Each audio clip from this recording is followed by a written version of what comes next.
What do we know? Well, just to recap the timeline a little bit, like you said, we had the former CEO withdraw about $10 million in May. He wasn't alone. You also had co-founder Dan Leon and Chief Technology Officer Nuke Goldstein also withdraw millions. That was in May, and if we remember, in June, Celsius halted customer withdrawals and then ultimately filed for bankruptcy in July. So the timing here, obviously a bit of a question mark as we work through this bankruptcy, and we'll see how this shakes out. And just to remind the audience, Celsius was one of the highest flying lenders, obviously promising returns, trying to take on actual traditional banks by saying you can invest your coins, receive interest on them. Obviously, that came crashing down in a pretty spectacular way, and this slow drip of news has been just fascinating to watch as we get closer and deeper into this bankruptcy.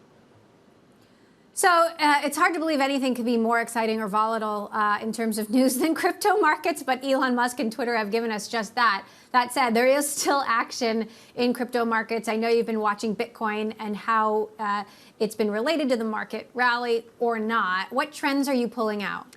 It is pretty amusing that crypto is sort of the ho-hum market right now, but a trend that I have noticed is that actually it's the crypto equities that have been outperforming this week. You have Bitcoin holding up relatively well amid all the volatility that we've seen in the stock market. Bitcoin is about 4% higher over the past 4 days or so, but if you look at MicroStrategy, Coinbase, Marathon, they're all up by double digits, which is pretty amazing to me. Part of the reason could just be that they fell much more dramatically than Bitcoin itself. For example, if you look at Bitcoin, it's down about 57% year to date. If you look at Coinbase, that number is 71%. So it could be a function of the fact that they fell further. They have more room to rise, but it's definitely a trend to keep an eye on amid this mild resilience, I would almost call it, in the crypto market.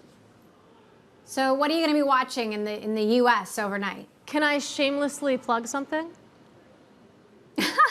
Of course. That's I'm going to go ahead and do that. So Crypto IRL, it's a show that I host with Tim Stenovic. It's going to be on Quick Take at 8:30 p.m. Eastern tonight. 8:30 p.m. Eastern on Friday night.